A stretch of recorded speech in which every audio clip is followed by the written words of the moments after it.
Jadi Bu, anak berkebutuhan khusus ini sesuai dengan Permendiknas nomor 70 tahun 2009 itu, pendidikan inklusi itu diselenggarakan bagi peserta didik yang memiliki kelainan dan memiliki potensi kecerdasan atau bakat istimewa. Jadi nggak semua anak kebutuhan khusus itu yang kekurangan Bu. Yang istimewa artinya yang punya IQ lebih, itu juga anak kebutuhan khusus. Mantan Presiden kita Bapak Habibie itu orang yang mempunyai IQ lebih Bu, 150-an ke atas, dan itu 160 masalah. Jadi itu ambang batas normal, lewat. Itu beliau punya kecerdasan lebih, yang bakat istimewa. Jadi kita harus tahu nih, IQ anak itu apa yang harus kita lakukan, kegiatannya seperti apa kita mengimbanginya. Jangan nanti begitu ada anak yang lebih IQ-nya kita biarkan, tapi bagaimana kita juga merangkul anak-anak yang kita mungkin pengetahuan itu jauh dari anak-anak yang seusianya. Tapi bagaimana, makanya guru itu harus lebih pintar daripada anak. Jangan pengetahuan guru, anak-anak lebih tahu, oh ini cara buat masak tol seperti ini nih, gitu ya. Tapi gurunya nggak paham, gitu ya. Jadi Bu, ada tunanetra, ada nggak di sekolah Ibu yang tunanetra? Peserta didiknya? Nggak ada ya. Jadi umumnya kayaknya langsung dibawa ke SDLB gitu ya. Tapi harusnya di PAUD juga kita harus menerima anak-anak yang berkebutuhan khusus tadi. Tapi tadi ada tekniknya lagi, kapan dia pembelajarannya bersama anak normal, kapan dia harus dikhususkan dengan terapisnya, gitu ya. Ada tunarungu, ada tunawicara, tunagrahita, ya, tunadaksa. Kalau tunadaksa ada Bu? Tunadaksa tahu Bu tunadaksa? Yang anak bermasalah dengan keseimbangan otot, mungkin jalannya ya nggak bisa berjalan dengan normal, itu masuk tunadaksa ya.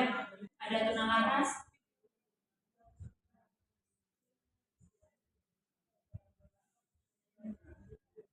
Seribu wajah.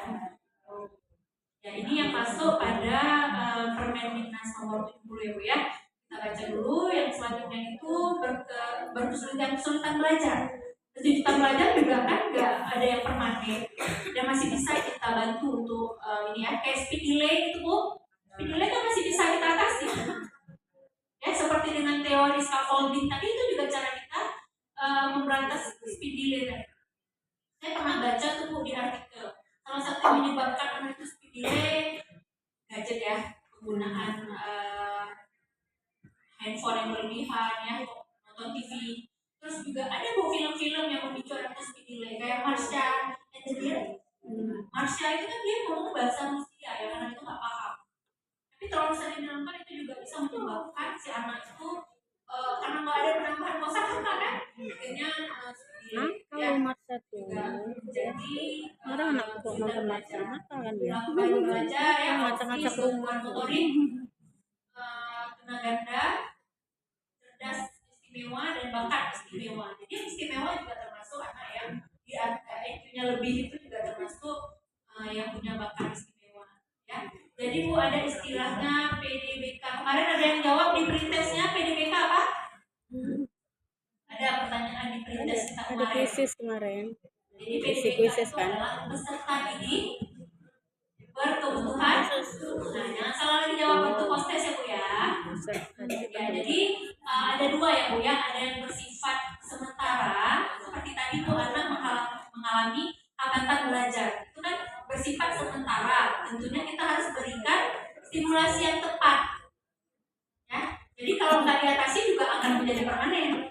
Ya, jadi ada yang sifatnya itu sementara. Jadi itu biasanya penyebabnya adalah faktor-faktor eksternal seperti tadi, terlalu banyak nonton TV, terlalu banyak kasih HP-nya, terlalu banyak nonton film-film yang tidak mengedukasi, itu menyebabkan anak itu menjadi mengalami hambatan belajar gitu ya. Itu merupakan faktor eksternal dan itu masih bisa kita atasi. Ya. Selanjutnya ada yang PDBK yang bersifat menetap atau permanen. Di sini dimana tadi misalnya anak tunanetra ya, itu kan sudah permanen. Itu biasanya kita harus ini ya, harus melakukan kegiatan-kegiatan. Kalau anak tunanetra kan ada alat belajarnya, kayak huruf braille gitu ya. Itu juga sebenarnya media belajar untuk anak tunanetra juga yang harus kita. Makanya sebenarnya kondisi kondisi saat ini tuh sulitnya kita di PAUD nggak boleh menolak kehadiran anak ABK, tetapi alat bahan sarprasnya tidak mendukung. Ya, misalnya jalan kita masih naik tangga, harusnya kita menyediakan jalan yang bisa untuk kursi roda dan sebagainya. Jadi memang sarpras kita masih sangat jauh untuk mendukung pendidikan inklusi tadi, gitu ya. Jadi akhirnya guru PAUD-nya mau nggak mau menolak juga, gitu ya. Ya, seharusnya tidak boleh menolak kehadiran dari anak ya. Jadi anak yang kehilangan fungsi penglihatan, ya, pendengaran, gangguan perkembangan intelektual, ya, itu termasuk PDBK yang bersifat permanen. Jadi jenis-jenisnya itu ya Bu ya, ada yang peserta didik dengan hambatan intelektual, ada yang peserta didik dengan hambatan fisik motorik, ya seperti tadi itu yang tunadaksa. Misalnya peserta didik dengan hambatan fisik motorik dan hambatan majemuk, ya udahlah buta terus tuli kan majemuk, ya. Jadi macam-macam, ada yang PDBK juga cerdas istimewa yang memang bakatnya itu luar biasa. Memang sampai mungkin kalau dia sekolah SD SMP itu udah apa ininya Bu, loncat kelas apa ya istilahnya, akselerasi gitu ya. Itu kan karena memang si anak itu punya bakat yang istimewa. Memang pembelajaran tuh gaya belajarnya udah jauh gitu ya, pemahamannya informasi yang dia dapat itu udah jauh ya. Soalnya peserta didik dengan hambatan penglihatan, ya tunanetra.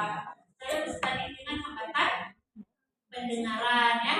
Peserta didik tadi yang disampaikan cerita yang di belakang ADHD, ya. ADHD itu autisme itu dia gangguan secara emosionalnya terganggu. Itu memang dari ini ada memang makanan-makanan yang memang dilarang. Jadi mereka itu tidak boleh banyak mengandung karbohidrat seperti kentang dan sebagainya, itu mereka nggak boleh makan. Kalau mereka makan itu udah over, energinya itu udah lebih, itu yang buat mereka tuh yang punya ADHD ini emosinya memang sampai loncat-loncat itu karena memang berlebihan kandungan ini ya, kandungan karbohidratnya. Jadi memang betul makanya guru harus lebih pintar lagi ya. Kalau orang tuanya nggak paham dengan guru, kita bisa kasih masukan ya. Jadi tadi arahkan